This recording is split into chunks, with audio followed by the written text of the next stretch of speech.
Good afternoon, everyone. Thank you so much for joining us tonight, at Oregon Nikkei Endowment's panel discussion on Hapa. We currently are showing the exhibit, Kip Fulbeck, Part Asian, 100% Hapa, at the Legacy Center, just over on 2nd. And I know that tonight we'll be delving deeper into what that exactly means for our panelists. I think you'll agree that tonight's program promises to be lively, engaging, and that we'll learn a lot, especially with our great panelists who are here. I know I've been looking forward to it for a long, long time. It seems like it's been kind of forever that we've been talking about this. And I really can't thank our speakers and our moderator enough for their participation. We also have two upcoming programs in conjunction with Hapa. September 10th, we're going to have Hello Neighbor with Julie Keefe. She's a local photographer, and that's going to be a workshop. And then we're also going to do a diversity workshop with Dr. Linda Angst, who sits on our program committee and is formerly of Lewis and Clark College. She's an anthropologist.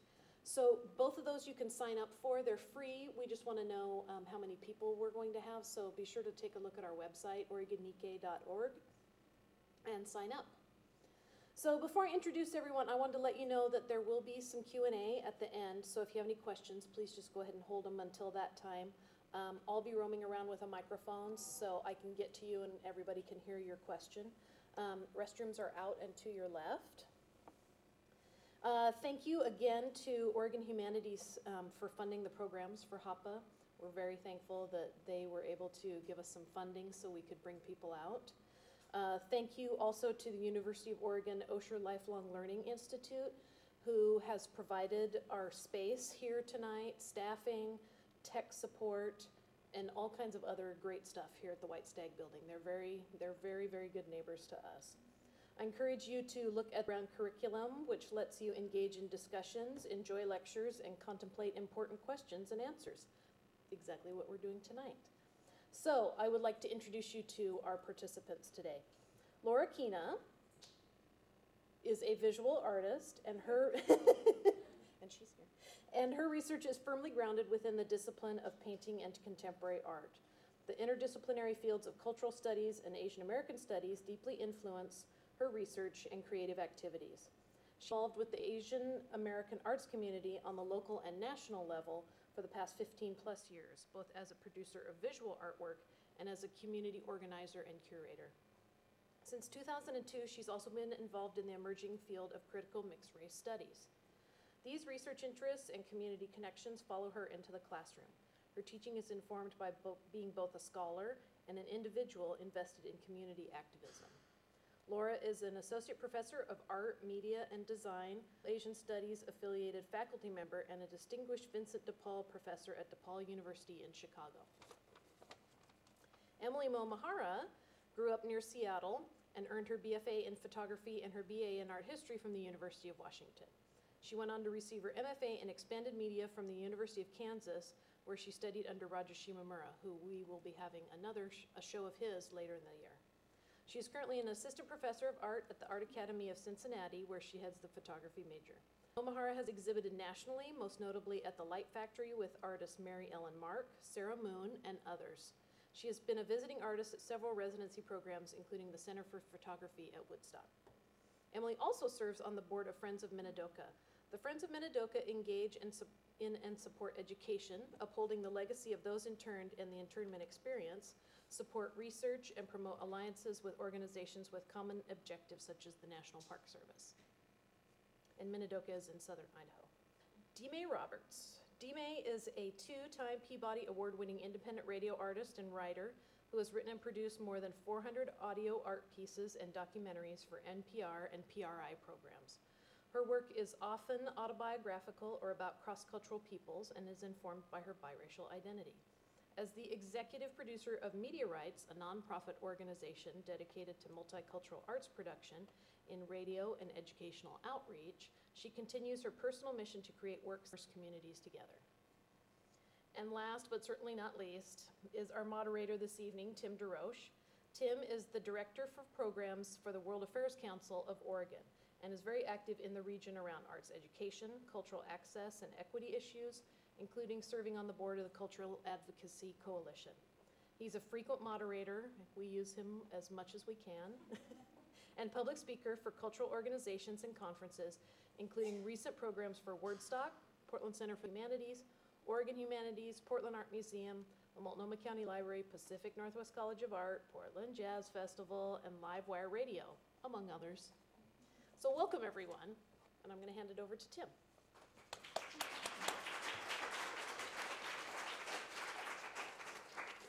Thanks, Nicole. I'm not going to say too much because I want to jump in. I think that, how many of you have actually seen the show that's over at Oregon Nikkei?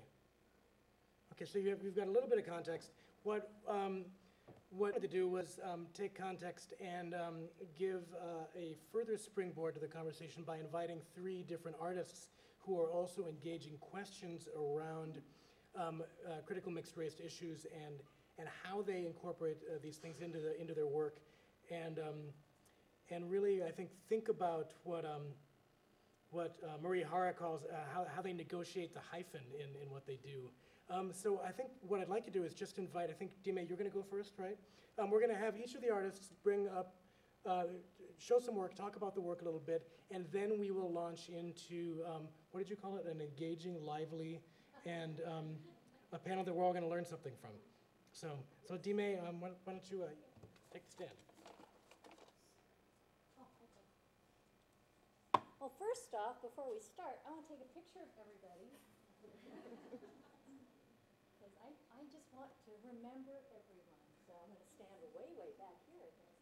And everybody say, oh, geez, I have a big crowd here. Everybody say, Hapa. All right. It's HD. All right. Hapa HD. So, well, no, not yet. Okay. So my theme is fluidity, just for this next few minutes. And I always have to explain who I am.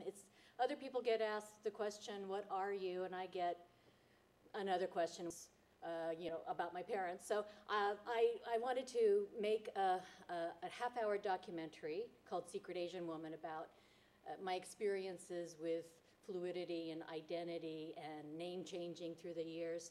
So I started off with a 5-minute little piece because a high school friend, I grew up in Junction City, Oregon, okay, and found this, actually it was a junior high friend who found a film that we did back in drama school. So it sort of let me into doing this 5-minute film. Testing 1, 2, hello, hello. Well, on Saturday I'm going to go meet with Karen, my childhood friend. We grew up together in Junction City from the age of, I don't know, probably 11 or 12. The only friend that I have kept during all those years from junior high and high school through college. It'll be fun, it'll be weird, it'll be strange and exciting at the same time to meet her and go through some memories and see if we could remember anything. Come to it. Yeah, so the high school's out here somewhere. It is. It's somewhere over there. It's to the left somewhere. Yeah. No, we'll find it. Probably, There used to be a way you could turn left. there's the school right there. Yeah, it's right there. Yeah. Every time I'm with Karen, I think of her in 8th grade. And I think of myself at that time too, and we both get goofy. We just go right back to that time. Children of the 70s. You remember in 8th grade when we made that movie? You remember that movie? I've got it. I've You got the movie. movie we made Yes. in drama class? Yes. And I don't think anybody ever got to see it. Because Nobody got to see it. It nobody was funny. did. I don't. How did you end up with the copy of it? Somehow. I don't know. You stole it. I stole it, yeah. A lot of those times were horrible, but it was the goofy times with friends. My ability to escape through books, writing, acting, and drama class. It helped me see beyond to another time, to another possibility. That drama class pretty much saved my life, I think. That and the English class. Oh, yeah, me too. We weren't very politically correct back then. Nobody talked about race. Kind of embarrassing seeing us doing this. But, we didn't know anything. My first awareness of being different was in Japan. There, I was an American girl in Japanese school, and it was good. I often wonder what it would have been like to have stayed there, to have grown up in Japan, in a class full of mixed race and Asian kids, where being an American was a minority. Then we moved to Reno, Boise, and then Oregon. Life in Junction City, a town of 2,000 or so Scandinavian farmers and pioneer descendants where everybody had a street named after them. You know, when you first move in, they really are suspicious of you. Oh, yeah. Well, they are of anybody, actually, just because you aren't somebody that they grew up with to start with. And they have to wait and see where you're going to fit in before they decide if it's all right to be friends with you, you know. And that could take years. Oh, yeah, it did take years. I know. Our first day in school in Junction City, my little brother and I rode home on the school bus. Kids were friendly to us up until that point when they saw our mother waiting for us at the bus stop. She wanted to make a good impression, first day of school, so she stood there on the side of the highway waiting for us to come home just to make sure we were safe. I heard a wave of gasps ripple through the front to the back of the bus where we were sitting. They're Chinese. All eyes locked on my little brother and me, so we made our way out of the bus. I didn't greet my mother with a smile or a thank you. I secretly wish she had stayed away, stayed hidden, so we could have been spared the humiliation of being Chinese. From that day on, my 8-year-old sweet, sensitive brother had to endure fights and racial pranks that would now be called hate crimes until he graduated from high school, because we were the only interracial family the town had ever seen. I, however, could pass. I could be secret Asian girl through high school and college, till the climate changed and race could be talked about and explored, and yes, hey, a source of pride. Well, so, I mean, you look at all these pictures, and do you ever, you know, like, when you look at me, does it look like I'm Asian at all to you, or did you ever know that I was Asian? Oh, Do you know, really, even back then? Oh, yeah, I did. How would you know, though? Most people didn't. Well, I could tell. I can tell by your eyes and just your bone structure and stuff. And, you know, I mean, or something, you know, I could tell. It wasn't really until the 90s that I started to meet people like me. Usually they're asked, what are you? And for me, it's, how did your parents meet? I get asked that all the time. How did your parents meet? How did your parents meet? I mean, how many people get asked that within a few seconds, introduced or saying something about themselves? What are we but a collection of secrets as we move through our days, when we choose to reveal our lives, our stories, our very being to strangers, or not? How did your parents meet? How do we all meet? Where do you come from? Where do any of us come from? You know, something really funny. It's the goofy times. That's what got me through. Hey, it was kids having fun. Oh, you know? yeah, we had a good time. We did have a good time.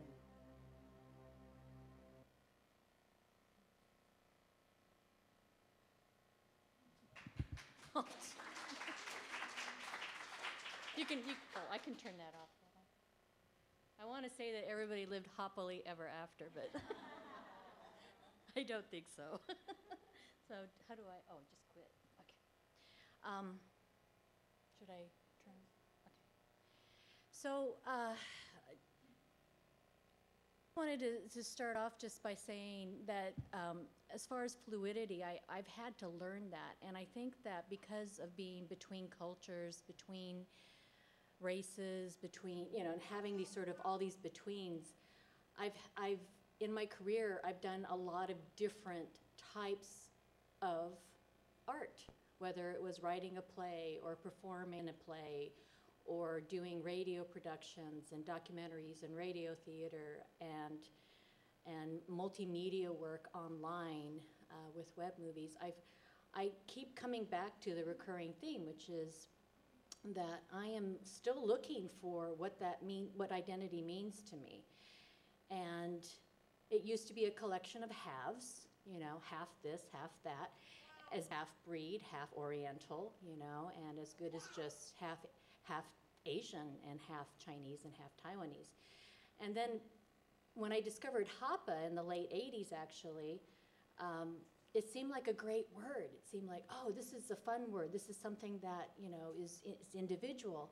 And I used that for a while, and I still use it, and it's a fun word to use, but I also felt kind of weird about it because in Hawaii, you know, some Native Hawaiians question that use. So, so it doesn't seem quite specific enough to me, and I think then you move on to biracial, multiracial in the 90s, and Amer-Asian was something that was introduced to me by Valina Hasu Houston as an appropriation because rather than for adoptees, it was for people of mixed race that she used that name, and she still does. And then mixed race. Actually in the 2000s, I don't know what the name of that decade is, but mixed race brought up kind of strange feelings for me as well, because it didn't seem specific enough. And also, I grew up in a time of where miscegenation laws were still on the books, and the whole idea of purity of race and mixed blood and all of that, whatever that entails, that imagery and that reality. So mixed race I still use, and sometimes I'll say mixed race Asian, mixed race Hapa, mixed, and I think what people who aren't of multiracial or many cultures or many races don't understand is how that keeps changing, that fluidity. Some days you're going to feel like saying Hapa, and some days you're not. Some days you're going to feel like saying biracial or multiracial or mixed race. So, and I'm okay. And some days I feel like writing a play, and some days I feel like working on radio, and that's okay too. And I think that has been a theme in my work, in moving to different genres, different media, and different ways to express myself as I move fluidly through identity as well. And I'm looking for a day, I'm going to wrap up, but I'm looking for a day for when you don't have to be asked, what are you? You don't have to be asked, how did your parents meet? And why that was strange to me is because there's a follow-up statement after how did your parents meet, when you start telling your entire life story to a stranger, is, oh, your mom was so lucky that your dad married her. That's the insinuation. And so that's where that revelation is kind of difficult at times, because you don't know how the other person is going to respond. And I'm looking for a day when people don't say, oh, I couldn't tell. Oh, you don't look it. Oh, it's like, oh, has anybody ever told you don't look Asian? No. So I'm just, looking for a day where the question doesn't even come up. Hi, I'm DMae Roberts. Get to know me, right? And as we get to know each other, as we become friends, then I'll tell you my story. Or I'll put it up there. I'll put it out on the radio. I'll put it out in my book, or I'll put it on my play. So, and then you'll know my story. So, or just wait to get to know me. So that's sort of my theme, that whole idea of fluidity and identity. And I'm looking forward to hearing what everybody else thinks today. Thanks so much.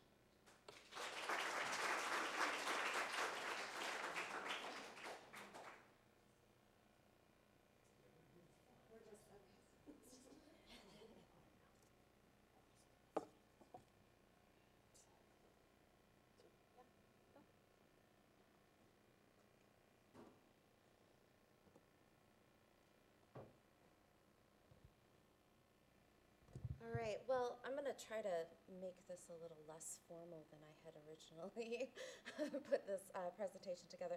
I'd like to thank Nicole and Mari so much for having me out here. I live in Cincinnati, actually, so it's a little bit, I'm in the Seattle area, so it's wonderful to come back to the Northwest, and was just remarking today how beautiful the city was. As I was driving in, it was fantastic. So my name is Emily Momohara.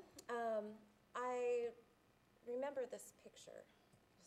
When I was thinking about what I would talk about as far as how being Hapa has influenced how I make work, I up with these three kind of points, and one is isolation and difference, and we kind of talked about that a little bit at the gallery today, but and I think DeMay, pointed that being in Japan, she was considered American, and then, here I feel like when someone asks me what my background is, they're not asking me what my Caucasian background is, right? It's viewed from a very specific viewpoint, but at the same time, the Japanese American community always isolate me out as saying I'm a Hapa Yonsei, a fourth generation Japanese American, and not be, an inclusive part. So there's that sense of isolation. There's also, of course, in the eyes of others, exotification, model minority stereotypes. Ironically, exotification is not in the dictionary of PowerPoint. it's spelled incorrectly, apparently. So I thought that was kind of funny. And then personally, just the investigation, and Dmae touched on that, like always kind of the searching into your identity and ancestry. So my work is not by any means all about being Hapa, but it's certainly an aspect of how I make work.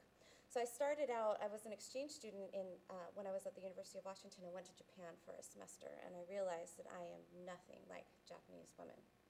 And which you would think would not be a surprise, but it was.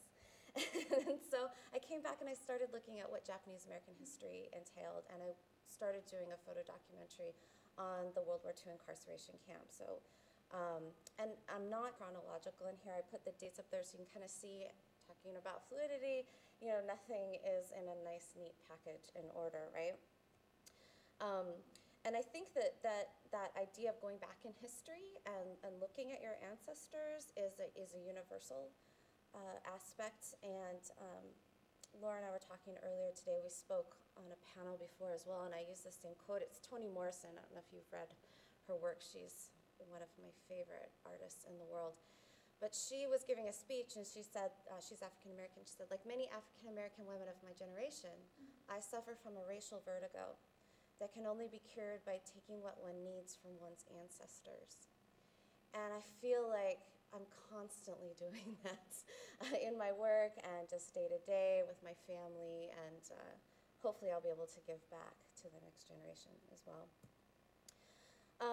This body of work, I actually had an exhibition at the Oregon Nikkei Legacy Center a couple years ago with it. And I put this in there because I think it's kind of a catalyst. I became like an archaeologist. I was searching out my history, and I was doing it in really using dichotomies as a visual component. So you see the screen split in half. I was using titles like this was geta and sandals. So using both the Japanese and English word and really trying to figure out what those two different experiences were. And then recently, I started kind of delving, I live in Cincinnati, like I said. I've been there for 5 years now. And I've never really thought about exotification or Orientalism when I was living in Seattle, when I was growing up in Seattle. And so I started looking back, and as a child, I wanted to be less Japanese. I didn't want anyone to know that my middle name was Hanako. It's my great-grandmother's name now. I use it with pride, right? It was this opposite reaction. And I started looking into what would it be like if I wanted to make my eyes less Asian or more Asian. And it turns out the surgery is almost identical. They just suture you differently, but the incisions are exactly the same. And, you know, this slant, now, you know, as I embrace my Japanese culture, then it was as a child, you know, Chinese, Japanese, dirty knees, look at these. And how both of those experiences, I can long for each side and also reject each side within myself as well. And again, like dealing with dichotomies. And then, you know, like this here, I'm wearing these Japanese cheek thinners. You go to bed with them on, and you're supposed to be thinner. There's also like lightening creams, you know, because Japanese women don't want to have tan skin. But at the same time, in the Western world, there are plenty of people that use lightening skin or lightening skin creams, right, for different reasons. And so there's all these multiple uses, and there's not one specific direction. And so I was kind of going through that with my work.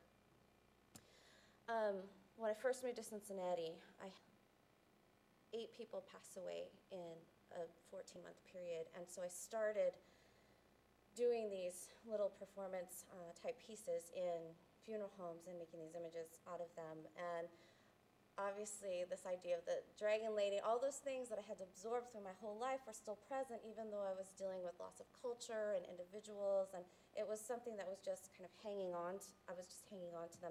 And I was thinking about legacy in a completely different way. And I think being a 4th generation American has something to do with that, you know, the dilution of culture, World War II happening, where Japanese culture was actually suppressed. And then having a parent, one parent who isn't Japanese American, who I lived with primarily when I was younger. So, all those things I'm feeling like, oh, now this generation of folks are passing away, and I'm never going to learn how to make mochi myself. Or I'm not going to learn how to do these things.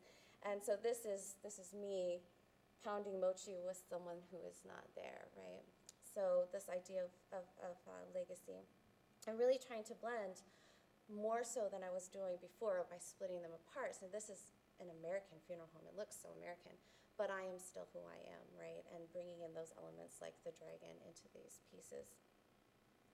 And then I'm just going to end with my latest work, which I just got back June 1st from a trip to Okinawa to do some family research. And it was completely amazing and life-changing. And I started thinking about island culture. The majority of that part of the Okinawan side of the family still lives in Hawaii. And all these kind of myths that had been derived about their immigration process and who did what and all that. And a lot of it wasn't true. Some of it was, but I didn't want to let go of the myths, right? Because they had already been assimilated into my identity. So when I came back, I started making these different kinds of islands and thinking about how I could represent those visually.